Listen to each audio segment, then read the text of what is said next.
লুভি বাপ সম্পদের লোভে, টাকার লোভে নাফরমান সন্তান, বেনামাজি সন্তানকে উপার্জনের ব্যবস্থা করে দিয়েছে। উদ্দেশ্য হলো টাকা, উদ্দেশ্য হলো ওনার কিছু টাকা দরকার। ওর আখেরাত যা হয় হবে, সেটা অন্য বিষয়, আর কোনো কারণ নাই। আপনি জিজ্ঞাসা করেন,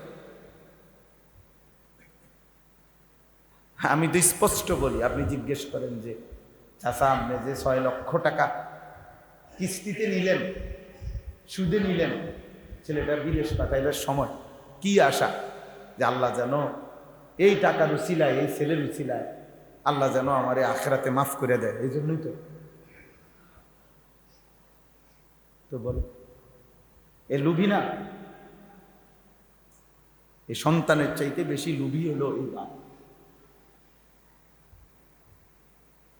মূলত এই হারামের উপরে কি উদ্দেশ্য নাই তো, নাহলে এটা কি যে আল্লাহ যেন এই ফুতুর উছিলায় আমারে কবরের আযাব থেকে মাফ করে, এটা বলেন না? এটা আপনি যুক্তিতে কি বলেন? আপনি যে আজকে 20 বছর ধরে মিথ্যা কথা বলে ইনকাম করতেছে জিফুতের লেগা, বিল্ডিং বাড়ি করে, কি উদ্দেশ্য কি? এই যে ওজনে কম দিয়া, সুদে, কিস্তিতে, লোনে, উদ্দেশ্য কি? আল্লাহ যেন এই যে জিফুতের যে এই হারাম এবং বাটফারি করে যে টাকা পয়সা করে গদ্দুয়ার করে দিলাম, আল্লাহ যেন এই উসিলায় কবরে সুখে রাখে, এটা তো কি বলে? উদ্দেশ্য কি তাহলে? আপনি উনি বলুক, এই হারামখোর সুদখোর বুড়া মিয়া বলুক, উনি জবাব দোক এখানে সবার সামনে। কিস্তিখোর বুড়া মিয়া বলুক যে আপনি কেন কিস্তি নিছেন, কেন সুদ নিলেন, কেন ওজনে কম দিলেন? এই রাস্তায়টা আমনেন না, আজ 40 বছর আমনে মিথ্যা কথা বলতেছেন, কি ব্যাপারটা কি? জিফুতের লাগিয়া, মানে জিফুতের লাগিয়া কি দিয়ে গেলেন? এই গাছ এটা আমনেন না। উনি জানে, পরিষ্কার জানে, বুড়ো হইয়া গেছে, কিন্তু মাগার কথা এটা কয় না, বুঝেন না? এমন নাই আমাদের সময়? উনি জানে এই এক বিগত রাস্তা, মানে জায়গা ছেড়ে দিলে আপন ভাইয়ের বাড়ির রাস্তাটা হইয়া যায়, দিত না জি পুত্রে কয়ে তোর লেগে করে গেছে জীবনে, আব্বা আপন বাইরে দিছি না, তোরা পুতের কত বড় নেয়ামত আমনে আমনে পুতের লেগে করে কি কি দিয়া গেলে? এই মিথ্যা, এই ধোঁকা, এই প্রতারণা, এই হারাম, এর দ্বারা আপনার কি হবে? ছেলে সন্তানের কি হবে? ওদের আখিরাতের কি উপকার হবে? আপনার আখিরাতের উপকার বলে। আল্লাহ নবী সাল্লাল্লাহু আলাইহি ওয়াসাল্লাম বলেন, যে কোনো মুসলমানের, যে কোনো মানুষের এক বিঘত, মান আখাযা শিবরাম মিনাল আরদি যুলমান, এক বিঘত জমি কেউ যদি জুলুম করে অন্যায়ভাবে নিয়ে যায়, কিয়ামতের দিন 7 তবক জমিনের মাটি তার কাঁধে তুলে দেওয়া হবে। তাওয়াক্কাহুল্লাহু ইয়াওমাল কিয়ামা 7 আরদিন, 7 তবক জমিনের মাটি তুমি নাফরমানের কাঁধে তুলে দেওয়া হবে। সেদিন তুমি ওই মাটির বোঝা নিয়া, মাটি তো দরকার ছিল তোমার, তো ফেরেশতা বলবে নাফরমান নে মাটির, আজ তোর কাঁধে তুলে দিলাম, এগুলা বহন কর। মাটি তো দরকার ছিল, নাও এখন না। তো কেমনে ওজন সইব? হাসরের ময়দানে কেমনে সইবে বলেন? সারা দুনিয়ার মানুষের সব ঋণ শোধ করতে পারছে, স্ত্রীর 1 লাখ টাকা মোহরে দেয় না, বেডির টাকাটা দেয় না। ওমা কি আশ্চর্য! অথচ এটা ফরজ, এটা ফরজ না? ওয়া আতুন নিসা সাদুকাতিহিন্না নিহলা, এটা ফরজ। আল্লাহ কোরআনে আদেশ করছে, তোমরা স্ত্রীদের মোহর দিয়ে দাও স্বাচ্ছন্দ্যে, খুশি মনে। এটাকে ঝামেলা মনে করো না, লস মনে করো না, খুশি খুশি দাও। ফরজ হিসাবে দাও, ফরিদা না। অথচ উনি আজকে 30 বছর 40 বছরের সংসারে কত মানুষের কত টাকা দিছে, কিন্তু আপন বিবির টাকাটা দেন। এটা লইয়া কইলে এটা লইয়া মস্কারি করে, ফাজলামি করে, ইয়ার কি মনে করে, মনে করে এটা রসিকতা করতেছে। আর এটা তো ফরজ বিধান, এটা রসিকতা না, এটা তো মজাক না। স্ত্রীর উপরে কোরবানি ওয়াজিব বছরের পর বছর, খবরও নাই, জিজ্ঞাসাও করে না, চেষ্টাও করে। আমাদের বর্তমান সমাজের 98% মহিলার উপরে কোরবানি ওয়াজিব। এখনকার সময় কোরবানির ঈদের 3 দিন, 10 তারিখ, 11 তারিখ, 12 তারিখ, কোরবানির ঈদের 3 দিন, সুবহে সাদিক থেকে, ফজরের ওয়াক্ত থেকে তৃতীয় দিন মাগরিব পর্যন্ত যার কাছে 52.5 ভরি রূপার দামের সমপরিমাণ মূল্য তার প্রয়োজনের অতিরিক্ত আছে, তার উপরেই কোরবানি ওয়াজিব।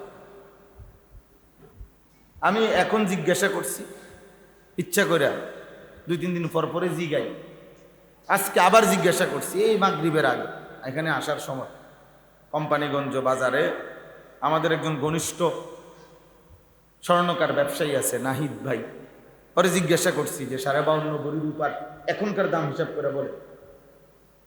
মাগরিবের আগে আজকে, ও বড় ব্যবসায়ী, ওরা কোম্পানিগঞ্জ বাজারে প্রায় 3-4টা স্বর্ণের দোকান আছে ওদের। এখন বলল আপনার 3,600 টাকা হলো বড়ি, 1,90,000 টাকা 52.5 ভরি রূপার দাম। আজকে বলল,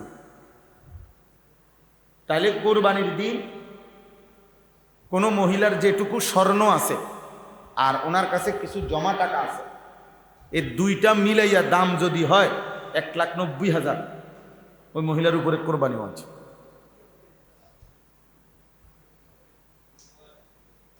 মহিলার কাছে স্বর্ণ আছে, কিছু রূপাও আছে, দুইটা মিলাইয়া যদি দাম এই 52.5 ভরি রূপার দাম হয়, 1 বছর পরিমাণ না, এই শুধু ওই দিনকার হিসাবে কোরবানির দিন, তাইলে তার উপরে কোরবানি ওয়াজিব। বলেন তো এই কথা হিসাব করলে কি পরিমাণ মহিলাদের উপরে কোরবানি ওয়াজিব হয়? খবর আছে আমাদের, আমাদের ফিকির আছে এটা, আমরা বুঝতে চেষ্টা করছি কোনোদিন? আমরা তো বুঝতেও চেষ্টা করি না। আমাদের কথা হলো যে দূর সম্ভব ওট পাখির মতো, বাদুরের মতো, বাদুর আলো দেখলে চোখ বন্ধ করে ফেলে, আলো সহ্য করতে পারে না। উট পাখি ঝড় তুফান দেখলে বালুর মধ্যে মুখ ঢুকায় ফেলে। আমাদের হলো আর্থিক, আমাদের উপার্জিত অর্থ সম্পদের সাথে যে শরীয়তের বিধান, যাকাত, হজ, কোরবানি, এই 3টি হলো নফল না, এই 2টা ফরজ, একটা ওয়াজিব। এটা কোনো খামখেয়ালিও না, মস্কারিও না, ফাজলামিও না। এটা আপনার ইচ্ছার উপরে না, এটা শরীয়তের বিধানের উপর। আপনার মন চাইলেও দিতে হবে, মন না চাইলেও দিতে হবে। আপনি ভেজালে থাকেন আর ঝামেলা থাকেন, শরীয়তের হিসাবে যদি আপনার উপরে যাকাত ফরজ হয় আপনাকে দিতে হবে। হজ যদি ফরজ হয় শরীয়তের যে হিসাব, আপনার ইচ্ছার উপরে না, আপনার জোয়ান বুড়া লইয়া কথা না, আপনার ফুট বিয়ে দেওয়ান মাইয়া বিয়া দিয়ে অন্য কথা না, আপনার বিদেশ পাঠানো নিয়ে কথা না। সন্তান ওই পরিমাণ সম্পদ আপনার কাছে আছে, শরীয়ত যে পরিমাণ বলছে আপনার উপরে হজ করা ফরজ। মন চাইলেও ফরজ, মন না চাইলেও ফরজ। তো আমাদের অভ্যাস কি? কোরবানি ওয়াজিব, হজ ফরজ, যাকাত ফরজ। এটা নফল দান না। নফল দান হইল, আপনাকে আমি বললাম ভাই মসজিদের কাজ চলতেছে, সবাই দান করেন, কেউ 10 টাকা দিচ্ছেন, কেউ 100 টাকা দিচ্ছেন, কেউ 1000 টাকা দিচ্ছেন, ঠিক আছে, এটা তো নফল, যার যা ইখতিয়ার, যার যা মন চাইছে দিচ্ছেন। কিন্তু হজ এটা তো নফল না। জাকাত এটা তো নফল না। কোরবানি এটা তো নফল না, এটা তো ফরজ ওয়াজিব। এটা তো মস্কারি না, ফাইজলামি না, এটা আর কি না। গেলাম হইলে যাইতে তো মন চায়, আজ কয় বছর ধরে জামু জামু কইয়া, হ্যাঁ, আর কষ্ট করে এই শেষ পোলাগা বিদেশ পাঠাইতে পারলে ইনশাআল্লাহ হুজুর জামু, আর দোতলার কামটা শেষ করতে পারলে, হ্যাঁ,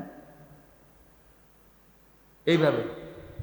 আজকেও একজনে বলছে 5 তলার ছাদ ডালাই দিছে হুজুর, আর অল্প একটু কাম বাকি, 5 তলার কাম কমপ্লিট হইলে এরপরে যদি উনার শরীরে কুলায় হজে যাবে।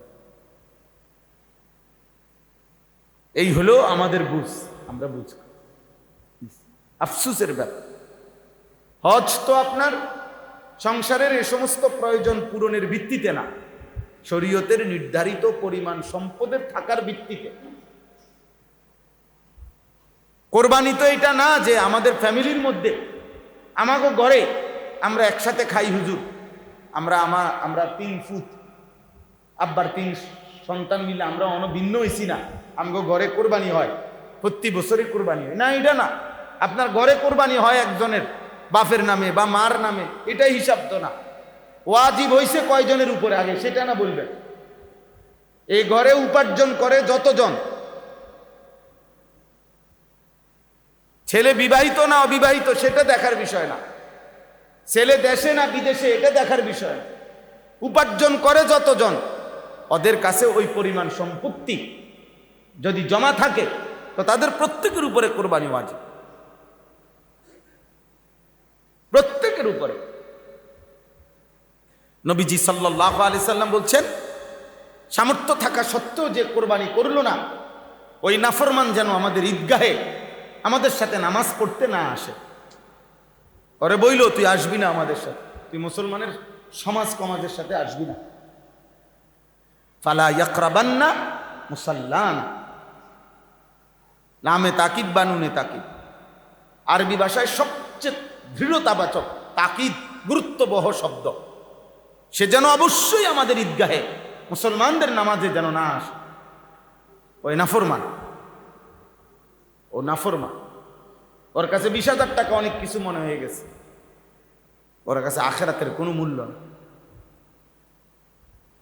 ওর কাছে সারা জীবনে পুরা হায়াতের মধ্যে একবার হজ ফরজ, পুরা 60 বছরে একবার, 70 বছরে একবারই হজ ফরজ হয়। একবার করার পরে যদি আপনি আরো 900 বছর হায়াত পান, আর ফরজ হয় না। এরপরে যদি আপনি 1000 কোটি টাকার মালিক হন, অসুবিধা নেই, আর করতে হবে না, একবারই হজ ফরজ হয়। হজ ফরজ হয় কয়বার? 60 বছরে একবার। ওনার 6 লাখ টাকার মিলল না, 5 লাখ টাকার মিলল না, কারণ আখিরাত লাগবে না। নবীজি সাল্লাল্লাহু আলাইহি সাল্লাম বলছেন, সামর্থ্য থাকা সত্ত্বেও যে হজ না করে শরীয়তের হিসাবে, আমনের বুদ্ধিতে না, আবারও বললাম, আমনের মনে কইলে হইব, না হইলে না। গেলাম হইলে তারা 3 ফুতরে বিদেশ পাঠাইছি হুজুর, দোয়া করবেন তাকে কোনো ফুতরে যদি আল্লাহ লোয়ায়, তারা যদি পাঠায় বাপেরে হজে, তাইলে তো আমি যাইতে পারবো, আমি কি আর আমার কি আর কিছু আসেনি। আলাপ করেন, হ্যাঁ, আমরা বুঝি না, আমরা সিরিয়া খাই আর আমনে ভাত খান, মস্কারি করেন, আখেরাত নিয়ে ফাইজলামি করেন, আখেরাত নিয়ে মস্কারি করেন। বুঝেন না কথা? মনে করছে আখেরাত সাদওয়ানের বন্ধুরি, হাসরের ময়দান মনে করছে খেলার মাঠ। আল্লাহ নবী সাল্লাল্লাহু আলাইহি সাল্লাম বলেন, হজ ফরজ ছিল অথচ না করে মরে গেল, খোদার কসম নবী বলছে, ওই নাফরমান হয় ইহুদি হয়ে মরল, নয় খ্রিস্টান হয়ে মরল, বেঈমান মরছে, এটা মুসলমান মরে নাই। এরপরে আর কি কথা থাকতে পারে? এরপরে আর কি থাকতে পারে বলেন? ফালিয়ামুত ইনশাআ ইয়াহুদিয়ান ওয়া ইনশাআ নাসরানিয়ান, ফালা আলাইহি আন ইয়ামুতা ইয়াহুদিয়ান আও নাসরানিয়ান। আমি জানি না, নবী বলছে আমি জানি না এটা কি ইহুদি মরলো না খ্রিস্টান মরল। কারো বসতের অতিরিক্ত এতটুকু জমি আছে, জমি আলগা, বসত বাড়ির অতিরিক্ত জমি, খেতে ফসলে, যে জমির কিছু অংশ বিক্রি করলে, মনে করেন আলগা তার 10 শতক জমি আছে, বাড়িটা ছাড়া, যেখানে থাকে এটা বাদে অতিরিক্ত, এই যে ক্ষেত করে ফসল করে, এই 10 শতক জমি আছে মনে করেন, এর যদি কিছু অংশ, অল্প কিছু অংশ বিক্রি করে তাহলে হজ্জের টাকা হবে। আর এই হজে থাকাকালীন পরিবারের স্বাভাবিক মধ্যম মানের যেই খরচ, এই খরচ হবে। আর ফিরে আসলে বাকিটুকু জমিন দিয়া তার সংসার চলবে। শুধু একদ্দুর জমিন যারা আছে, ধরেন হজ্জের বর্তমান মধ্যম মানের স্বাভাবিক খরচ সর্বোচ্চ ধরে নেন 6.5 লাখ টাকা, এখনকার হিসাবে ধরে নিলাম 6.5 লাখ, অনায়াসেই এখন কি যাওয়া যায় হজে। তাহলে 45 দিন হলো সর্বোচ্চ প্যাকেজ, 45 দিনের সফর।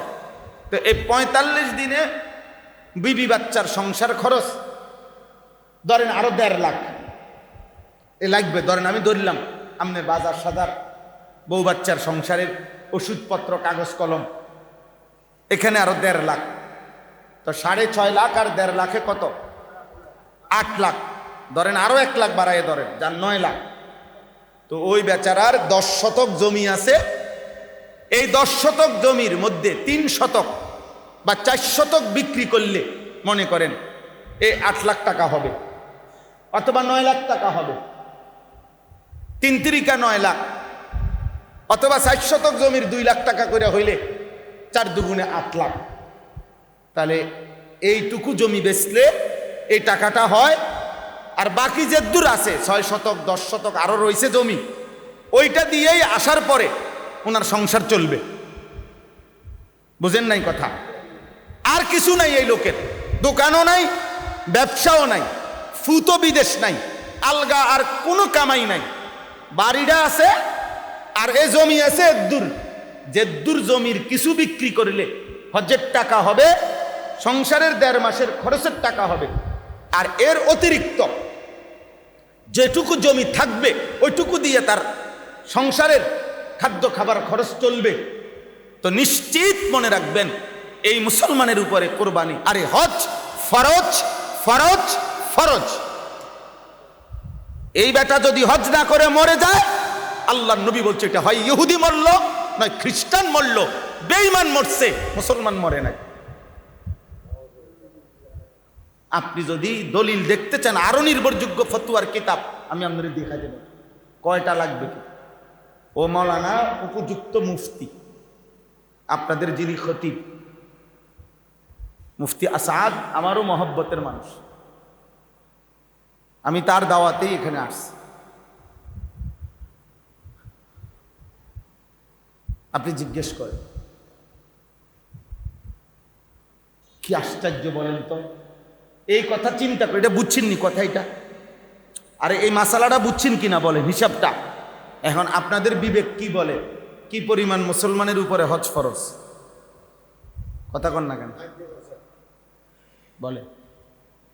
এবারটা যে কোথায় বইয়ে বইয়ে যে কোথায় গেলাম হইলে আও কার মন না চায়, সাধুয়ানে বইয়া বইয়া বিড়ি খাইতে খাইতে গপ মারে। টাকা পয়সা তো যাওয়া ছিল, 3 ফুটে তো বিদেশ ফাটাইতে ফাটাইতে এক একটা ফুট ফাটাইতে 12 লাখ টাকা করে লাগছে, 3 × 36 লাখ টাকা। আল্লাহ তো আমার হাতে ব্যবস্থা করছে হুজুর। বাহ, কত বড় নিয়ামত, আল্লাহ রহমতে। আপনার হাতে আল্লাহ 36 লাখ টাকা ব্যবস্থা করছে, আপনার হাতেই আল্লাহ তাআলা এই বিল্ডিং করাইছে, 4টা রুম 2টা বাথরুম, আপনার হাতেই 30 শতক জমি কিনাইছে। কিন্তু আমনের উপরে বদনসিব, আমনের মালিকের ঘরে নেওয়ার যাওয়ার কত সুযোগ হবে। আপনি বদনসিবের কপালে মালিকের ঘর দেখবার তৌফিক হলো। মদিনার রাসূলের সাল্লাল্লাহু আলাইহি সাল্লাম রওজা আতহারে যাওয়ার কলিজার মধ্যে ভালোবাসা। এনে বইয়া মহব্বতের পিড়াপিড়ি, দেশে বইয়া মহব্বতের ঝগড়া, দেশে বইয়া নবীর ভালোবাসায় ঠেলাঠেলি, এতে আকিদা নিয়ে হেতে ঠেলে, হেতে আকিদা নিয়ে হেতে ঠেলে, নবীর ভালোবাসা নিয়া দলাদলি ভাগাভাগি। বুঝেন নাই কথাটা? অথচ 60 বছর শেষ, এখনো মদিনার বন্ধুর কাছে যাবে এটুকু দিলের মত নাই।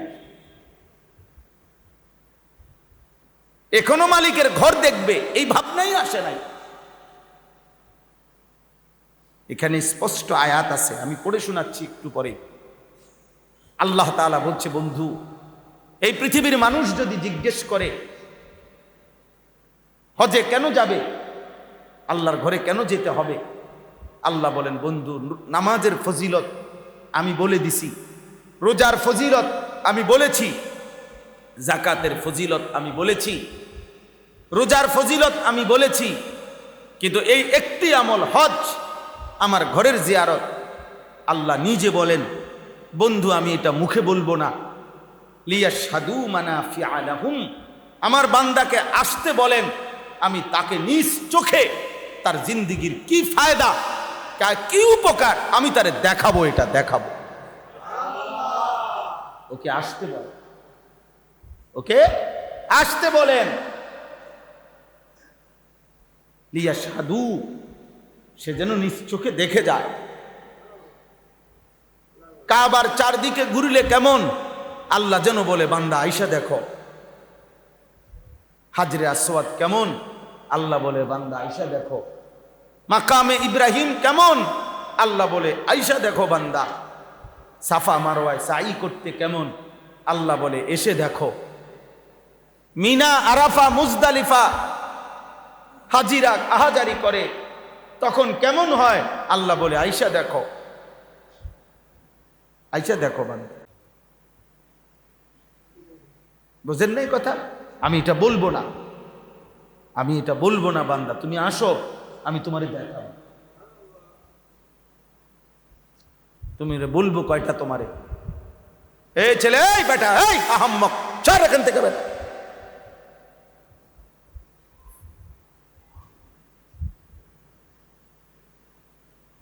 ফালতু কোথাকার বেটা, 24টা ঘন্টা জিন্দিগিটা মোবাইল, অসভ্যের মতো হাসে, প্রতিবন্ধী মানুষের মতো হাসে, ছেলেপে মানে বিকৃত, যাদের মাথার সমস্যা তাদের মতো হাসে, নিজে নিজে। এক অসভ্য জিন্দিগি, মাতাল এক জীবন আমরা পছন্দ করে নিছি। কি করে, কেন করে, কি জন্য করে, কিচ্ছু জানে না, কিচ্ছু জানে না। এত নারী কেন দেখে, এত ছবি কেন দেখে,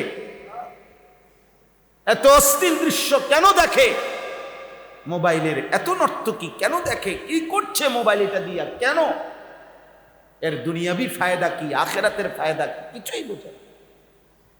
আহা, মুসলমানের মা বাপ একবার ভাবেও না, কিরে আমার পুতে মানুষ হইতে আছে না জানোয়ার হইতেছে।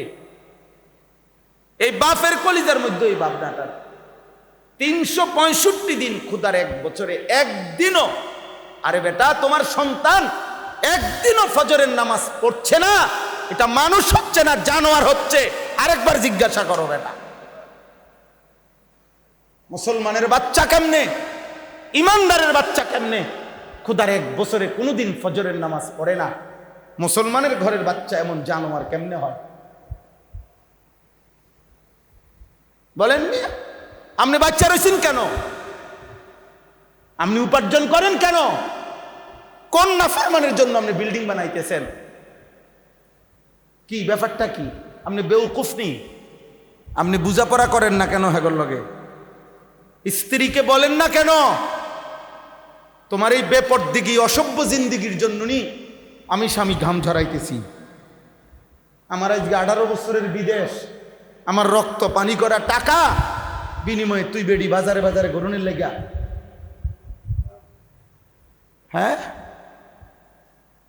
এই আমার কষ্টের বিনিময়। বলেন, একজন প্রবাসীর একটা একটা টাকার মধ্যে কলিজার খুন ঘাম জড়ে আছে, একটা একটা টাকার মধ্যে কত ঘাম মিশে আছে। আপনাদের খামখেয়ালি, আমাদের খামখেয়ালি আব্বা, আমাদের যথোপযুক্ত কঠোরতা নজরদারি ছাড়া সন্তান মানুষ হবে। এটা আল্লাহর ফয়সালাই এমন, নবীজির ফয়সালাই এমন। নবীজি সাল্লাল্লাহু আলাইহি ওয়াসাল্লাম বলছে, তোমাদের 7 বছরের বাচ্চাদেরকে তোমরা নামাজের আদেশ করো হে পিতামাতা। নবীজি বলছে, তোমাদের 10 বছরের বাচ্চা যদি নামাজ না পড়ে, খোদার কসম রাহমাতুল লিল আলামিন নবী বলছে তাদেরকে প্রহার করো, শাসন করো। তাহলে মা বাবাকে বলছে, নবীজি বলছে বাচ্চাটা ইসলাম মানার যোগ্যতা নিয়ে আল্লাহর কাছ থেকে পৃথিবীতে আসছে, অতঃপর বাবা মা নিজ হাতে নবীজি বলছে ওই বাচ্চাটাকে হয় ইহুদি বানায়, নয় খ্রিস্টান বানায়, নয় অগ্নিপূজক বেঈমান বানায়। 7 বছরের বাচ্চাটা যে ঘন্টার পর ঘন্টা টেলিভিশন দেখে, এটা তুমি কিনছো, ওই ফোলা কিনে নাই। তুমি বাপ নামের এই সন্তানের সবচেয়ে বড় দুশ্মন তুমি কিনে দিছো এই টেলিভিশন। এই টেলিভিশনটা ওই বাচ্চা কিনছে, কথা বলেন না কেন? তাহলে এটা কে কিনবে? অভিভাবক কিনে নেয় তো। ওরে বরবাদ করলো কে? ওরে বরবাদ করলো। হিন্দি সিনেমার নর্তকী দেখে, তোমার বিবি হিন্দি আপনার সিরিয়াল দেখে, আপনার স্ত্রীর জন্য ঘরে রঙিন টেলিভিশন, এটা কে এনে দিল? বেডি নিজে আনছে, সন্তান নিজে কিনছে। এটা খামখেয়ালি আমাদের। বললাম আমরা সবাই মিলে, জওয়ান বুড়ো আব্বা, আমরা সবাই মিলে হাল ছেড়ে দিছি। দৃশ্যমানে দুনিয়ার বেঈমান কাফেরদের প্রচারণায় আমরা মনে করছি এটাই পৃথিবী, এটাই জীবন। নর্তকী যা বলে, অ্যাডভার্টাইজে যা বলে, খেলোয়াড়ে যা বলে, আমরা ভেবেছি জীবন মানে না। আব্বা, মুসলমানের জিন্দিগি তো টেলিভিশন থেকে হয় না, মুসলমানের জিন্দিগি তো মোবাইল থেকে হয় না, মুসলমানের জিন্দিগির জন্য দিক নির্দেশনা ফেসবুক না, মুসলমানের জীবনের দিক নির্দেশনা ইউটিউব না, মুসলমানের জীবন দিক নির্দেশনা তো আল্লাহর কোরআন, রাসূলের সুন্নাহ, উলামায়ে কেরাম, আউলিয়ায়ে ইজাম, আল্লাহর প্রিয় বান্দা, নেক বান্দা। এটাই তো হওয়ার কথা ছিল। আমরা সবাই হাল ছেড়ে দিছি। আমি এই জন্য শুরুতে বললাম, আল্লাহর নবী তো বলছে হুজাইফা, যদি পৃথিবীর সবাই আল্লাহর দিন থেকে ছুটে যায়, হুজাইফাকে বলছে তুমি একা হলো গাছের গোড়ালি শিকড় কামড়াইয়া ধরে হলো দিন ছাইরো না, আমার 23 বছরের মেহনত ছেড়ে দিও না।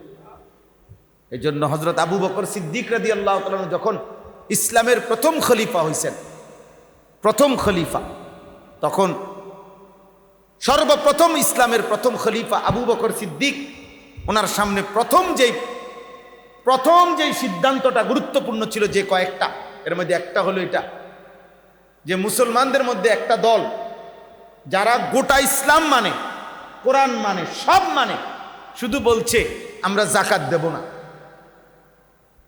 এই হলো এক দল। আরেক দল যারা মুরতাদ হয়ে গেছে, ডাইরেক্ট ইসলাম টোটালি ত্যাগ করছে। আরেক দল যারা কাফের আগের থেকে তারা ষড়যন্ত্র করছে।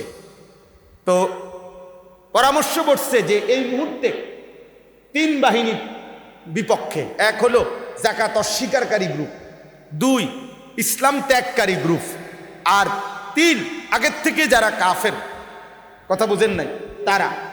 3 পক্ষই ইসলামের বিরুদ্ধে, এখন বিরুদ্ধে। কিন্তু এখন সর্বপ্রথম যুদ্ধ পদক্ষেপ নেওয়া হবে কাদের বিরুদ্ধে? এই হলো পরামর্শ। প্রথম বৈঠক সমস্ত সাহাবায়ে কেরাম, এমনকি সাহাবাদের মধ্যে সবচেয়ে কঠোর, সর্বদাই নবীজির 23 বছরের জীবনে সবচেয়ে কঠোর যে সাহাবী সারা পৃথিবী জানে, যাকে নবীর সাহাবাদের মধ্যে সবচেয়ে মজবুত কঠোর যিনি ছিলেন, তিনি কে বলেন না? ওমর। সবচেয়ে কঠোর মানুষ ছিলেন কে? ওমর। সেই ওমর পর্যন্ত সেদিন আবু বকর সিদ্দিকের সামনে পরামর্শ দিছে, যারা শুধু যাকাত অস্বীকার করছে তাদের ব্যাপারটা আপাতত থাক, এদের তো সব কিছু আছে, শুধু একটা বিষয় না, এটা পরে দেখা যাবে। আগে যারা মুরতাদ হইছে কাফের, তাদের বিরুদ্ধে আগে যুদ্ধ করা হোক। আল্লাহর কসম, এই কোরআন হাতে বলছি, হযরত আবু বকর সিদ্দিক সেদিন একা, সমস্ত সাহাবী জানতো সবচেয়ে নরম সাহাবী আবু বকর সিদ্দিক, অথচ সেদিন তিনি সমস্ত সাহাবীদের পরামর্শের বিপরীতে একাই দাঁড়িয়ে বলছে, আয়ান কুসুদ্দিন ও আনা হাই, আমি আবু বকর বেঁচে আছি, অথচ আমার নবীর দ্বীনের উপরে এক বিন্দু নোকসান হবে, মানে ইসলাম মানার কথা বলে একটি বিষয়কে ত্যাগ করবে, আমি এটা মেনে নিতে পারি না। কাজে আমার সিদ্ধান্ত, আমি সর্বপ্রথম যাকাত অস্বীকারীদের বিরুদ্ধে যুদ্ধ করব। এটা বুখারীর হাদিস কিনা? আল্লাহি লা উকাতিলান্নাহুম মান ফাররাকা বাইনাস সালাতি ওয়াজ যাকাত, এটা বুখারীর হাদিস। আল্লাহর কসম, আমি নামাজ পড়ে অথচ যাকাত দিবে না, আমি তাদের বিরুদ্ধে যুদ্ধের ঘোষণা দিলাম। এবং বলছে ওয়াল্লাহি লাউ মানাউনি আকালান ইউআদ্দুনাহা ইলা রাসূলিল্লাহ লাকাতালতুহুম। নবীজির জামানায় একটা ছাগলের রশির, ছাগলের যে রশি ছাগল বাঁধে, এর রশির 4 ভাগের 1 ভাগ, এক টুকরা রশি যদি যাকাত দিত, এখন সেটাও যদি দিতে না চায়, তিনি বলেন আল্লাহর কসম, আমি তার বিরুদ্ধে জিহাদের ঘোষণা দিলাম। আগে যুদ্ধ হবে তার সাথে, কারণ যেই বেঈমান তো চলে গেছে, চলেই গেছে, কিন্তু তুমি তো থাইক্কা কি করতে আসো? এটা দিন আব্বা, আপনি বোঝাপড়া করবেন আপনার স্ত্রী সন্তানের সাথে, আপনি বোঝাপড়া করবেন আপনার নিজের সম্পত্তির হিসাবে, যে আগে আমার উপরে বিল্ডিং না হজ, আগে আমার উপরে ছেলে বিদেশ পাঠানো নাকি কোরবানি, আল্লাহর হুকুম পালন, ইসলামে সম্পত্তির ক্ষেত্রে আমার উপরে যেই বিধান, এইটা আগে না বিদেশ আগে? কথা বলেন না। ছেলে পেলের বিদেশ আগে না হজ আগে? ছেলে পেলে বিল্ডিং আগে না হজ আগে? হ্যাঁ, মেয়ে বিয়ে দেওয়া আগে না হজ আগে? তাহলে আমাদের কে বুঝাই দিছে এটা, যে অনমাইয়া বিয়ে দেওয়া হচ্ছে না, বেটা হজের লেগে লাফা? যে তোমারে এটা বলছে সে শয়তান, শয়তান, ওইটা শয়তান, শয়তান এটা। যে তোমাকে বলছে এখনো ছেলে বিয়া করাইতে বাকি, 2টা ছেলে অন্য কোনো কামাই রোজগারি করতে বাকি, তারার লাইন ফাইন করে এরপরে হজের চিন্তা করো, ওই শয়তান, ও মানুষরূপী শয়তান। সে আপনাকে বরবাদ করে দিছে। আপনার ছেলে যদি বিয়ে দিয়ে না যান, তবুও আপনার মৃত্যু হইলে হয় বিয়ে করতে পারবে, কিন্তু আপনার উপরে যে হজ ফরজ হয়েছিল, আপনি সেটা আদায় না করে যদি মরে যান, আপনার মৃত্যু বেঈমানের মৃত্যু। কথা বলেন না। আমাদের মৃত্যুর পরে ফুতের বিয়ে আর করতে পারতো না। কথা বলে, কোনো বাপ মরলে আর ফুত বিয়ে করতে পারে না, কোনো বাপ মরলে আর ফুতে বিল্ডিং করতে পারে না। কিন্তু আপনি মরে গেলে আপনার হজ কে করবে? আপনি তো ওসিয়ত করেন না। হে ওটা কি জানেনি মাসালা, হে কি ওসিয়ত করবে? সে তো বুঝেও না, হে তো এটা পাত্তাও দেয় না। আরে রাখো, ফেলাই তো দিছে। এই জন্য হজ্জের মৌসুম দেখে এটা আমরা বললাম, এখন হজ কোরবানির মৌসুম আব্বা, এই জন্য আমরা গুরুত্ব দিলাম। আমাদের অসংখ্য মুসলমানের উপর হজ ফরজ, বললাম না, হজ ফরজ।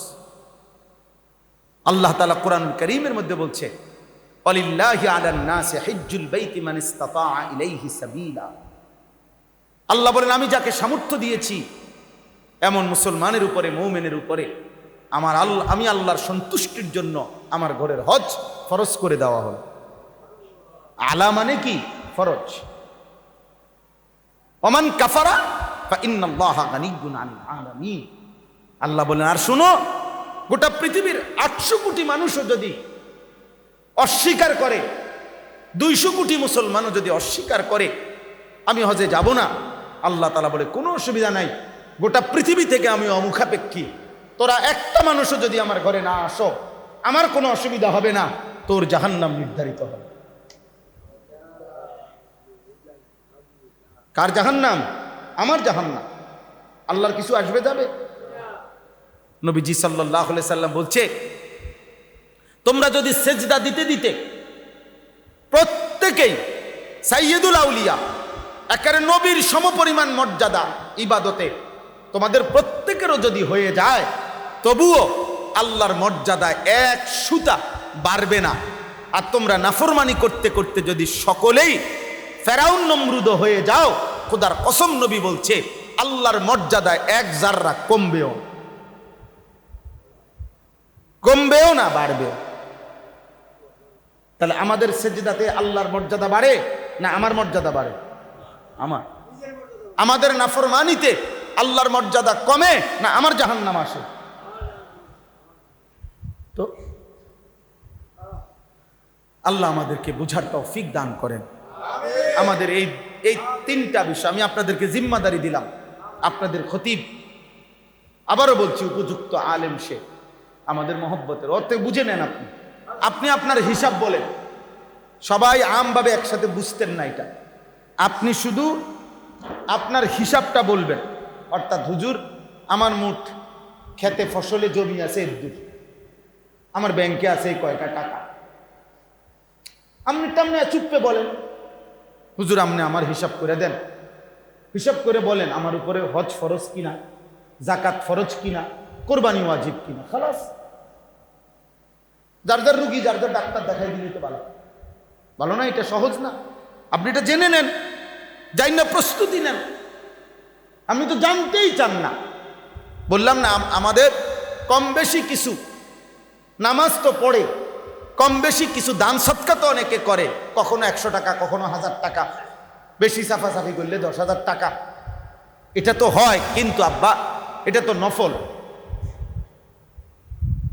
কিন্তু হজ তো ফরজ ইবাদত,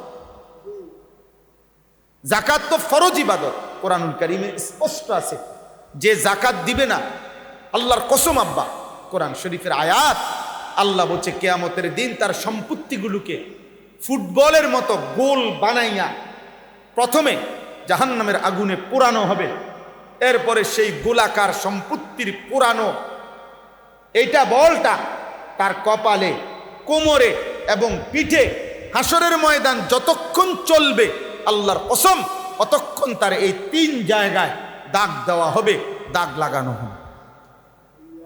এখন হাসরের ময়দান চলবে কতক্ষণ? সর্বোচ্চ 10 মিনিট। হাসরের ময়দান সর্বোচ্চ কয় ঘন্টা? 24 ঘন্টা, বেশিতে বেশি 3 দিন। কোরআনুল কারীমে আল্লাহ বলছে 50 আলফা সানা, 50,000 বছর। 50 বছর না, জি 500 বছর না, 50,000 বছর। এ তো কোরআন শরীফের আয়াত। এই আয়াতের মধ্যে তো ভিন্ন কোনো তর্জমা নাই, এই আয়াতের মধ্যে তো কোনো ভিন্ন ব্যাখ্যা নাই। 50,000 বছরের হাসরের ময়দান, ইয়াউমা ইউহমা আলাইহা ফি নারি জাহান্নাম ফাতুকওয়া বিহা জিবাহুহুম ওয়া জুনুবুহুম ওয়া যুহুরুহুম। আর হাদিসে নবীজি কি বলছে? বুখারী মুসলিমের হাদিস, আল্লাহর নবী সাল্লাল্লাহু আলাইহি সাল্লাম বলে, যে তার সম্পদের যাকাত দিল না, শুনে নেন আব্বা, নবীজি সাল্লাল্লাহু আলাইহি সাল্লাম বলেন কিয়ামতের দিন আল্লাহ তাআলা তার সম্পত্তিকে অত্যন্ত বিষধর সাপ বানাবে, যেই সাপের 2 মুখ, যেই সাপ এত বিষাক্ত যে সাপের মুখের উপরে চুল থাকবে না, টাক, বিষাক্ততার কারণে তার মাথা মুখ বরাবর, মাথার উপরে চুল থাকবে না, এরকম টাক মাথা বিশিষ্ট 2 মুখ বিষধর সাপ তার শরীরে পেঁচাইয়া তার 2টা মুখ, আল্লাহ কসম, নবীজি বুখারীর হাদিসে নবী বলছে তার 2 গাল বরাবর ওই সাপ তাকে কামড়াইতে থাকবে আর বলবে আনা মালুকা আনা কানজুকা, নাফরমান আমি তার জমানো, তোর জমানো সম্পদ যা তুমি আল্লাহর পথে যাকাত দাও নাই।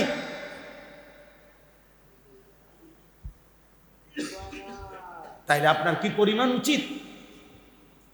সেদিন আফসোস করবেন, আহা 100টা টাকায় মাত্র 2.5 টাকা চাইছিল, আমি ইজি দিতে পারতাম। আফসোস করবে। 100 টাকায় কয় টাকা? 97.5 টাকা আপনারে রাখতে বলছে। 1 লাখ টাকায় 2,500 টাকা, 97,500 টাকা আপনাকে খরচ করতে বলছে। সেদিন আফসোস করবে, আহা কি করবে, ইজিলি 100 টাকায় তো 2.5 টাকা দিতে পারতাম, বিষয়টা তো সহজই ছিল। ট্যাক্সও তো কাটতে রাখছে কত টাকা, সরকারি বিভিন্ন ট্যাক্সও তো কাইটে রাখছে কত সময় কত টাকা। আহারি, এই কয়টা টাকা না দিয়া কি ভুল করলাম? বান্দার উপরে কোনো বোঝা আল্লাহ তাআলা চাপায় দেন না। অতএব আপনাদের কাছে আমরা এই হজ এবং কুরবানির মৌসুম দেখে এই বিষয়ের গুরুত্ব বলি। পুরো বিস্তারিত বলা কঠিন, আপনাদের দায়িত্ব আপনারা গুরুত্বের সাথে আপনাদের প্রয়োজনও যদি বুঝেন, আপনারা দয়া করে আপনাদের হিসাব করে, আপনারা হিসাব নিজে বুঝতে হইত, আমি দিমু এবার এই দিমু কইলে হইতো, আপনি হিসাব নিয়ে দিবেন। আপনার ইচ্ছা অনিচ্ছার উপরে ফরজ ইবাদত, ফরজ ইবাদত শরীয়তের বিধান, আপনার মন চাইলেও বিধান, আপনার মন না চাইলেও বিধান, আপনি মন না চাইলেও বিধান। বুঝেন নাই কথা? আপনারা কোরবানির ক্ষেত্রে আমাদের প্রচন্ড গাফলতি, অথচ নবীজি সাল্লাল্লাহু আলাইহি সাল্লাম বলছেন, কি আশ্চর্য হাদিস। নবীজি সাল্লাল্লাহু আলাইহি সাল্লামকে সাহাবীরা জিজ্ঞেস করছে, ইয়া রাসূলুল্লাহ, কোরবানি দিলে আমাদের কি লাভ? নবীজি বলছে, বিকুল্লি শাআরাতিন হাসানা, কোরবানির ওই প্রাণীর প্রতিটা পশমের বিনিময়ে আল্লাহ তাআলা আমলনামায় নেকি উঠায় দিবেন। আর নেকির নিয়ম কি? নেকি এবং গুনার নিয়ম কি? এই পাশে যেই ফেরেশতা নেকি লেখে, ওনার কাছে যেই খাতাটা, এই খাতার মধ্যে 1 থেকে 9 এমন কোনো সংখ্যা নাই, মানে এই ঘরটা নাই, এককের ঘর ওনার কাছে নাই, মানে ওনার খাতার এককের ঘরে নাই। উনি যেই কোনো আমলের নেকি লিখতে গেলে প্রথম 10-এর নিচে লেখার কোনো সিস্টেমে নাই। বুঝলেন? প্রথম লেখে কত? একটা সেজদা লিখবে 10টা, একটা টাকা লিখবে কয়টা? 10। একটা সুবহানাল্লাহ লিখবে কয়টা? মানে কমপক্ষে 10। 1 2 3 4 5 6 7 8 9 এটি উনি লেখে না, ওনার এনে নাই, এ গড় নাই, ওনার শুরুই 10 থেকে। এবার হাদিসের মধ্যে আছে, আল্লাহ তাআলা বান্দার দিলের দিকে তাকাইয়া, ইখলাস তাকওয়ার দিকে তাকাইয়া বাড়াইতে থাকে। কারো 10, আল্লাহ বলে 70। কারোর ব্যাপারে আল্লাহ বলে, ফেরেশতা লেখো 700, 7,000, 70,000, 7 লাখ, 70 লাখ, 7 কোটি, 70 কোটি, 70,000 কোটি। আল্লাহর কসম, কখনো আল্লাহ বলে, ফেরেশতা তুমি লিখো না, আমি আমার হাতে লিখব। তুমি পারতা না, তোমার ক্যালকুলেটর ধরবে না, তোমার মেশিনে ধরবে না, আমি লিখব।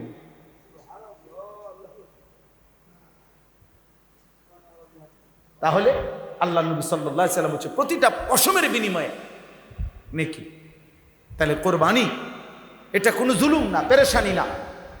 কোরবানি এটা কোনো উৎসব না, এটা ইবাদত। এটা কি ইবাদত?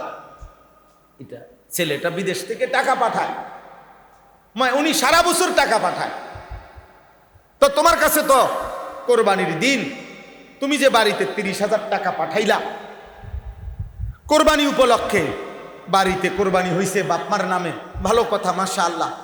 মা বাবারে তো তুমি সারা বছরই টাকা দাও, তো এখনো দিছো, তো ভালো, মা বাবার খেদমত করবা না তুমি? তো মা বাবার জন্য তো দিলাই, তো তোমার কাছে তো 1,90,000 টাকা আলাদা জমা আছে, তো তোমার উপরে কোরবানি ওয়াজিব না? কথা বলেন না তো? ওর কোরবানি কই? ও ছেলের কোরবানি কই? বলেন, এই খামখেয়ালি আমাদের সমাজে আছে কিনা বলেন? পুতেই টাকা পাঠাইছে, ওই বাপমার কারো নামে অথবা দুজনের নামে কোরবানি হইছে, আর হেতে হেন্দে বুঝ পাইছে আমি তো কোরবানি দিছি, আর তুমি তো কোরবানি দাও নাই, তুমি বাড়িতে টাকা না দিছ, তোমার উপরে যে কোরবানি ওয়াজিব সেটা আদায় হলো কই?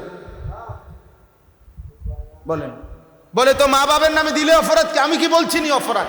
অত সারা বছরই মার জন্য টাকা দিবে, বাপের জন্য দিবে, মা বাবার খেদমত করবে না সে? তো এটার লগে তুমি কোরবানির সময় আইয়া এটার মধ্যে ঢুকাই দিলা কেন?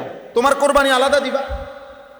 তোমার কোরবানির জন্য, যে আপনাদের জন্য দিছি 30,000 টাকা, আর আমার উপরে কোরবানি ওয়াজিব, এটার জন্য দিছি 20,000 টাকা, আমার নামে পারলে, সামর্থ্যে না থাকলে ছোট্ট একটা 1 বছরের ছাগলই জবাই করে দিয়ে আমার ওয়াজিব কি হয়ে যাওয়া? আদায় হয়ে যায়। এটা উচিত না? উচিত না কি এটা ওয়াজিব। এটা আপনার উচিত অনুচিতের বিষয় না, এটা মাসআলা, বিধান, শরীয়তের হুকুম। এটা তো মস্কারি না। এটা আপনারে বুঝাইতে হবে, আপনারে আতফাও ধরে দিতে হইবে এমন না। এটা তো শরীয়তের বিধান। মহিলাদের উপরে বললাম না, একজন মহিলার কাছে মনে করেন এক বড়ি স্বর্ণ আছে, কদ্দুর 10,000 টাকা আছে। এখনকার যুগে সব মহিলার কাছে, সমস্ত মহিলা বলা যায় 99% মহিলা বিবি মহিলাদের কাছে টাকা আছে। 10-20 হাজার টাকা মহিলার কাছে আলাদা কি থাকে? জমা। আলমারিতে আছে, ট্রাঙ্কে আছে, ড্রয়ারে আছে, কোনো না কোনোখানে থুয়ে রাখছে 10,000, 20,000 টাকা, 50,000 টাকা, 20,000 টাকা। তাহলে ওই যে এক বড়ি স্বর্ণ, ওনার গহনা সর্বনিম্ন ধরলাম, এই এক বড়ি স্বর্ণ আর ওই 10,000 টাকা, ওই 20,000 টাকা, এই দুটোটার দাম একসাথ করলে 1,90,000 টাকা হবে কিনা? হবে না? ডাবল হবে, ডাবল হবে। স্বর্ণের বড়ি তো এখন 2 লাখ টাকার উপরে, বুঝেন নাই? তাহলে নিশ্চিত এই মহিলার উপরে কোরবানি ওয়াজিব।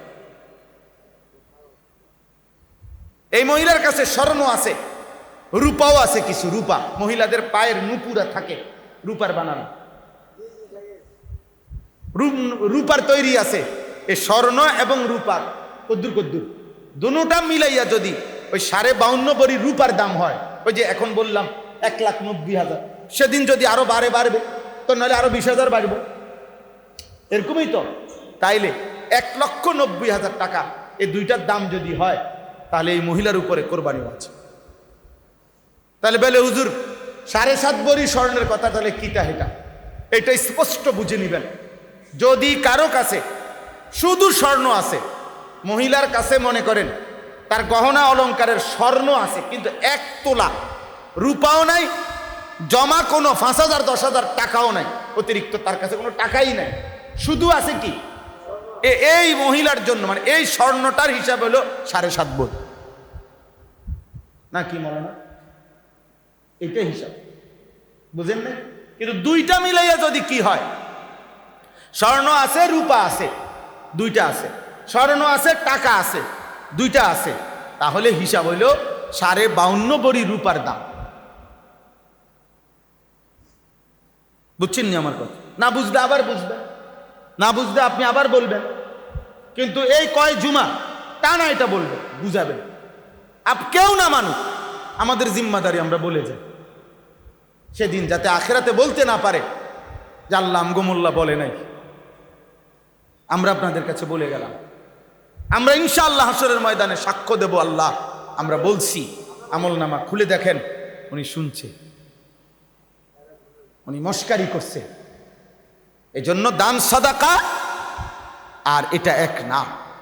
অতএব আজকে আমি ভূমিকা ছাড়াই আপনাদের কাছে এই 3টা কথা, যাকাত, হজ, কোরবানি, এই 3টি আর্থিক ইবাদত, মানে অর্থ সম্পর্কিত, আমাদের উপার্জন, আমাদের টাকা পয়সা, আমাদের রোজগার এর সাথে সম্পৃক্ত, আমরা বুঝতে চেষ্টা করি। আপনি মনে করছেন আমি গ্রামের মানুষ, মূর্খ মানুষ, শিক্ষা দীক্ষা কম, এসব ফাঁক না আলাপ করবেন আর আপনারে ফেরেস্তা ছেড়ে দিব, হ্যাঁ টাঙ্গাইয়া ফিটবো, টাঙ্গাইয়া।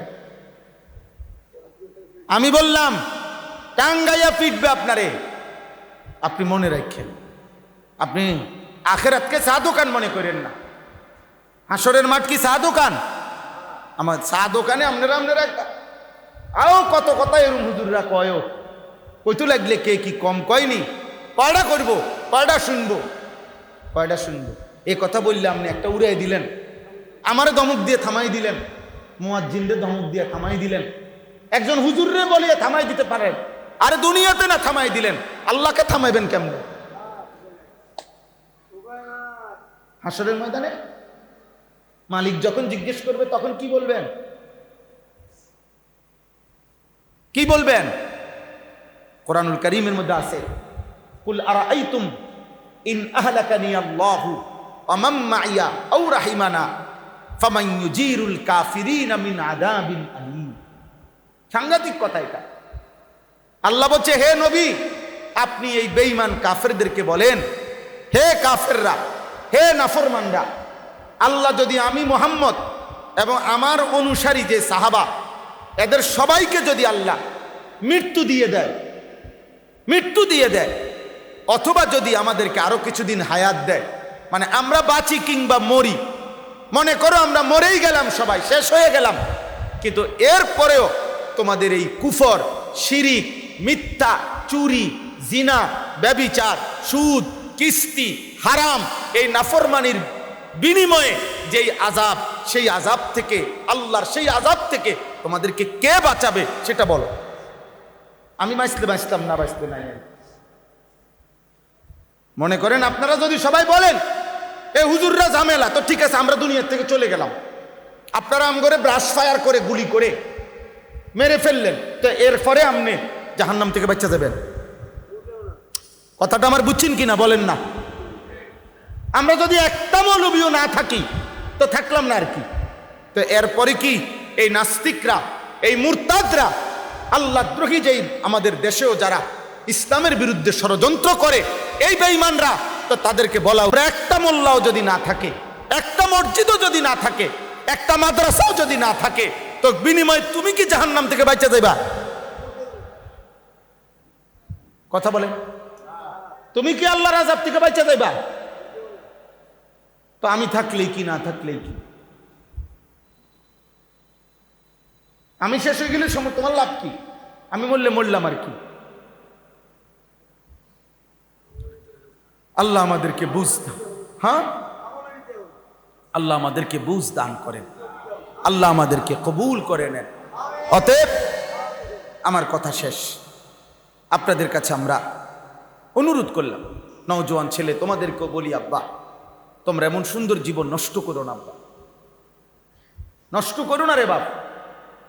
হতে পারে পৃথিবীর কেউ তোমারে মনে রাখে নাই, দুর্ভাগ্য তোমার বাবা মাও হয়তো তোমারে আর গুনাহ থেকে ফিরাইবার চেষ্টা করে নাই, কিন্তু তবুও তুমি মনে রাখো, কোনো অজুহাত দিয়া তুমি কবরে, হাসরে, জাহান্নামে বাঁচতে পারবে না। আল্লাহ আমি বুঝি নাই, আমার বাপে আমারে বলে নাই, আমারে কেউ ডাকে নাই, আমারে কেউ বাধা দেয় নাই, এই জাতীয় কোনো কথা বলে কিয়ামতের দিন তুমি পাবে না। আমি অনুরোধ করলাম, এটা আমার সারাদিনের কথা, প্রতিদিন আমি এটা বলি। যে সমস্ত ছেলে পেলে আজকে বুঝতেছে না, ওরা মা বাবার খামখেয়ালিতে, অভিভাবকের দুর্বলতায়, কাপুরুষতার কারণে আজকে অনেক ছেলে পেলে সারা রাত দিন একটা সেজদা দেয় না। আহা, 1 বছর হয়ে গেছে, কোনো দিন বলতে পারবে না মুসলমানের বাচ্চা ফজরের ওয়াক্ত হয় কখন। আহারে বদনসিব রে। নবীজি সাল্লাল্লাহু আলাইহি সাল্লাম, হযরত উবাই ইবনে কাব বলছে, নবীজি প্রত্যেক দিন ফজরের নামাজের পর নবীজি সাহাবাদের হাজিরার মতো ইমানদারদের খোঁজ খবর নাম ধরে ধরে জিজ্ঞেস করতেন ফজরের নামাজের পর। নবীজির আদত ছিল, নবীজি সাল্লাল্লাহু আলাইহি সাল্লাম ফজরের নামাজ পড়ে জিজ্ঞেস করতেন, অমুক আছে, অমুক আছে, এভাবে নাম ধরে ধরে বলতেন। যদি কাউকে 2 দিন 3 দিন অনুপস্থিত দেখতেন, আল্লাহর কসম নবীজি বলতেন, শোনো, যারা মুনাফিক তাদের জন্য এশার নামাজ আর ফজরের নামাজ জামাতে পড়া কঠিন। কি বুঝাইতে চাইছেন?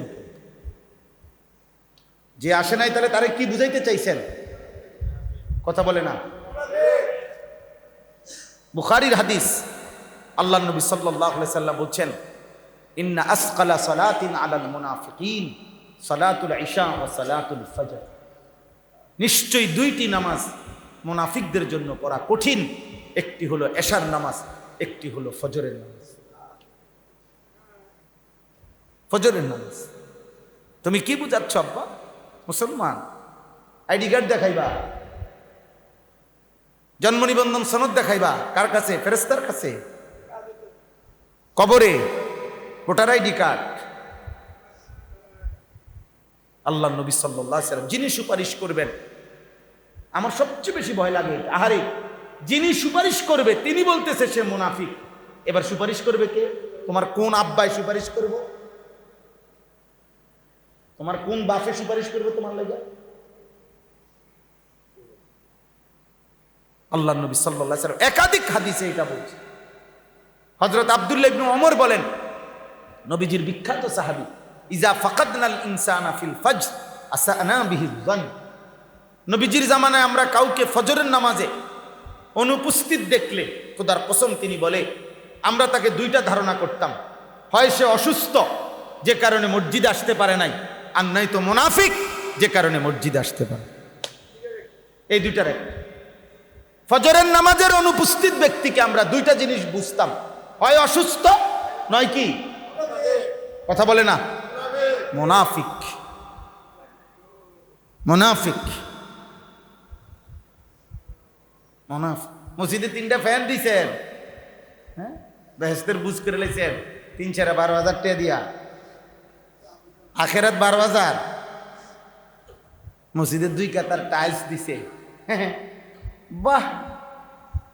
আমগো কাছে তো অনেক বর্ধনাঢ্য ব্যক্তি বলে যে দোয়া করবেন, এলাকায় একটা এতিমখানা দিছি, 60 জন এতিম ফ্রি খায়, আখেরাতের বুঝ করে লেছে।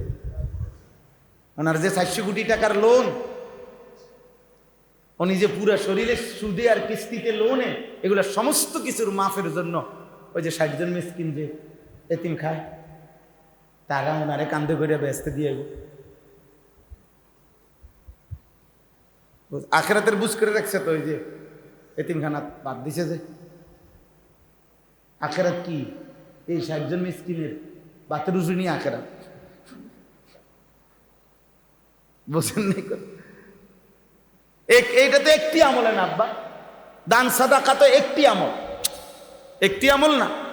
তাহলে এই মধ্যে আমরা শেষ করে দিচ্ছি, এক্ষুনি শেষ করে দিচ্ছি।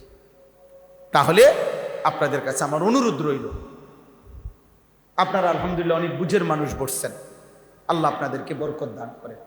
আমার কথা হলো এটা, আপনি প্রস্তুতি নিলে পারবেন। আপনি যাকাত আদায়ের সিদ্ধান্ত নেন, আপনি হজ করার সিদ্ধান্ত নেন, আপনি কুরবানি করার শতভাগ যতজনের উপরে ফ্যামিলি উপার্জনকারী সিদ্ধান্ত নেন, আপনি পারবেন ইনশাআল্লাহ। আল্লাহ আমাদের সবাইকে তৌফিক দান করে, আল্লাহ আমাদের সবাইকে তৌফিক দান করে, আল্লাহ আমাদের সবাইকে কবুল করে নেন। 1 মিনিট এবার তরজমাটা বলি, তাইলে কথা শেষ। আল্লাহ তাআলা বলেন, ওয়াইদ বাওয়ানা লিইব্রাহিমা মাকানাল বাইত, আমি আল্লাহ আমার ঘর কাবা ইব্রাহিমকে নির্ধারণ করে দিলাম নির্মাণের জন্য।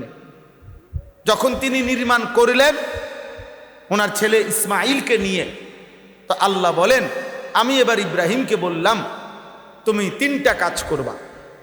কয়টা কাজ? 1, আল্লা তুশরিক বি শাইআ। 1 নম্বর হলো তুমি তোমার সন্তান আগত কিয়ামত পর্যন্ত ইমানদার প্রত্যেকে খেয়াল রাখবা কোনো অবস্থাতেই যেন আমি আল্লাহর সাথে শিরিক না হয়। কি না হয়? এই 1 জিনিস খেয়াল রাখবা আজীবন। 2, অতহির বাইতিয়া লিত্তাইফিনা ওয়াল কাইমিনা ওয়ার রুকআইস সুজুদ। 2 নম্বর হলো আল্লাহ বলেন দ্বিতীয় কাজ হলো আমার এই ঘর কাবা, এর চারদিকে যেই মসজিদ, মসজিদে হারাম, এই ঘরকে, এই মসজিদকে তুমি পবিত্র করবা। 3 শ্রেণীর জন্য এই ঘরকে কেন্দ্র করে মনে রাখবা। 1 শ্রেণীর মানুষ আসবে যারা তাওয়াফ করবে, 1 শ্রেণীর মানুষ আসবে যারা এই মসজিদে ইবাদতের জন্য অবস্থান করবে, 1 শ্রেণীর মানুষ আসবে যারা রুকু সেজদা করবে, মানে নামাজ আদায় করবে। তাওয়াফকারীদের জন্য, অবস্থানকারীদের জন্য এবং রুকু সেজদা মানে নামাজ আদায়কারীদের জন্য তুমি আমার এই ঘরকে পবিত্র রাখো। বাহ্যিক নাপাকি, ময়লা, আবর্জনা এর থেকেও, আভ্যন্তরীণ শিরিক কুফর এর থেকেও। 2, 3 নম্বর ওয়াদ্দিন ফিন্নাসি বিল হজ। সুবহানাল্লাহ। আল্লাহ তাআলা বললেন ঘর বানাইলা তুমি, তোমার হাতেই ঘরটা বানাইলাম, অতএব ইব্রাহিম তুমি গোটা পৃথিবীর সমস্ত মানুষকে এখান থেকে হজ্জের ঘোষণা দাও।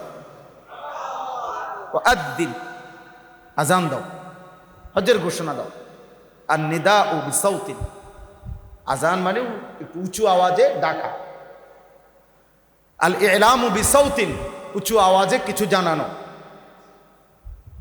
তো আজান দাও, হজ্জের ঘোষণা দাও, আমার এই ঘরকে কেন্দ্র করে যেন হজে আসে। ইব্রাহিম আলাইহিস সালাম বললেন, কাইফা উনাদি, আমি কিভাবে ডাকবো আল্লাহ? আপনার সমস্ত বান্দা কে আছে কোথায়, আমি পাবো কেমনে, আর আমার এই আওয়াজ পৌঁছবে কেমনে? সুবহানাল্লাহ। আল্লাহ তাআলা বললেন, নাদি ওয়া আলাইয়াল বালাগ, তুমি ডাক দাও, কিয়ামত পর্যন্ত কে কে আসবে প্রত্যেকের কানে আমি পৌঁছাবো। সিস্টেম আমি করব, তুমি বলে দাও, ঘোষণা দাও। হযরত ইব্রাহিম আলাইহিস সালাম আবু কুবাইস পাহাড়ের উপরে দাঁড়িয়ে ঘোষণা দিলেন, ইয়া আইয়ুহান নাস ইন্না রাব্বাকুম বানা বাইতান, হে মানুষ, তোমাদের রব তার ঘর বানাইছেন। ওয়া ইন্নাল্লাহা কাদ আওজাবা আলাইকুমুল হাজ্জা ইলাই, এই ঘরকে কেন্দ্র করে তিনি তোমাদের উপরে হজ বাধ্যতামূলক করেছেন। ফাআজিবু রাব্বাকুম, তোমরা তোমাদের রবের ডাকে সাড়া দাও।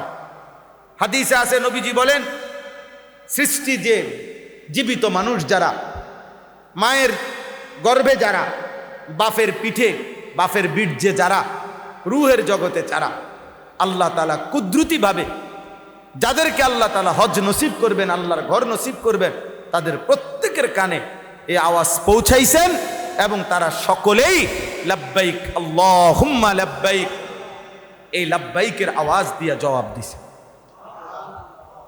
কেউ একবার, কেউ বারবার, কেউ 10 বার, কেউ 3 বার, যে জবাব দিছে যতবার মালিক তাকে নিয়ে গেছে ততবার। সুবহানাল্লাহ।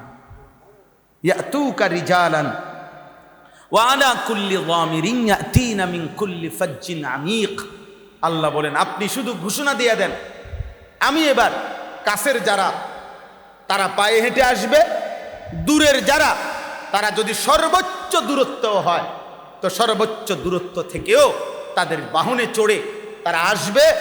এত দূর থেকেও আসবে, আল্লাহ ওয়াদা দিছে, এত দূর থেকেও মানুষ আমার ঘরে আসবে যে আসতে আসতে তাদের বাহন দুর্বল হয়ে যাবে। মানুষ না শুধু, বাহন পর্যন্ত কি হয়ে যাবে? দুর্বল। মানুষ না শুধু, বিমানের ফুয়েল শেষ হয়ে যাবে। বিমানেরও কি এখনকার হিসাবে কইলাম আর কি, বিমানেরও তেল শেষ হয়ে যাবে, বাহনও দুর্বল হয়ে যাবে। আমি পৃথিবীর শেষ প্রান্তে কোনো মোমেন যদি থাকে, আমি তার কলিজাতেও আমার ঘরের ভালোবাসা দিয়ে, এটা আমার এমন চুম্বক এই কাবা, যে চুম্বক পৃথিবীর শেষ প্রান্তের ইমানদারকেও টানবে। অতএব যার কলিজায় কাবার ভালোবাসা আসেই নাই বেটা, তো চুম্বকের সাথে তোমার কোনো সম্পর্কই নাই, মালিকের ঘরের সাথে। আল্লাহ আমাদেরকে তৌফিক দান করেন। সর্বশেষ হলো লিয়াশহাদু মানাফিআ লাহুম, এই কথাটা আগে বলে ফেলছে। আল্লাহ তাআলা বলেন, যদি বান্দা জিজ্ঞেস করে, আল্লাহ নামাজ তো যে যেখানে থাকি ওইখানেই আদায় করা যায়, রোজা যে যেখানে থাকি সেখানেই আদায় করা যায়, জাকাত যে যেখানে আসি সেখানে দিয়ে দেওয়া যায়, কোরবানি যে যেখানে আসি সেখানে আদায় করা যায়, এই একটা মাত্র বিধান হজ, এটার জন্য আপনার ঘরে আনতে হইব কেন? এতগুলো সব যদি জায়গা থেকে হয় তো হজ এটার লেগে করে আপনার কাছে আনতেছেন কেন? সবাই রে, কাছের মানুষ, দূরের মানুষ, এত দূরের মানুষ বেচারা দুর্বল বয়স্ক, এরপরও সবাই রে ঘুরে আপনি আনতেছেন আপনার ঘরে কেন? এই আল্লাহ যেন বলে লিয়াশহাদু মানাফিআ লাহুম, বন্ধু এটা আমি বলবো না, এটা আমি দেখাবো, এটা আমি দেখাবো। লিয়াশহাদু মানাফিআ লাহুম, তারা যেন তাদের কল্যাণ এসে দেখে যায়। এটা কি করব না, বলবো, এটা বলবো না, এটা দেখাবো। ও আসলেই বুঝবে, ও আসলেই বুঝবে কাবার দিকে তাকাইলে কেমন হয়, মিনা আরাফা মুজদালিফায় গেলে কেমন হয়। আল্লাহ আমাদেরকে তৌফিক দান করে। ওয়ায়াযকুরু ইসমাল্লাহি ফি আইয়ামিন মা'লুমাত আলা মা রাযাকাহুম মিন বাহিমাতিল আনআম। আল্লাহ তাআলা বলেন, সাথে সাথে আমি আল্লাহ চাই কোরবানির নির্ধারিত দিনগুলোতে বান্দা আমার উদ্দেশ্যে কোরবানি করবে, আর জবানে আমার নাম নিবে, আর মালের দ্বারা আমার হুকুম পালন করবে, বিনিময়ে আমি আল্লাহ তাআলা খুশি হব। আমি চাই হজ্জের মাধ্যমে আমার নিয়ামত দেখাবো, কোরবানির মাধ্যমে বান্দা আমাকে ভালোবেসে তার মালও খরচ করবে, আমার নামও তার জবানে আল্লাহু আকবার বলবে। হ্যাঁ, আল্লাহ বলেন আমি এটা শুনতে চাই।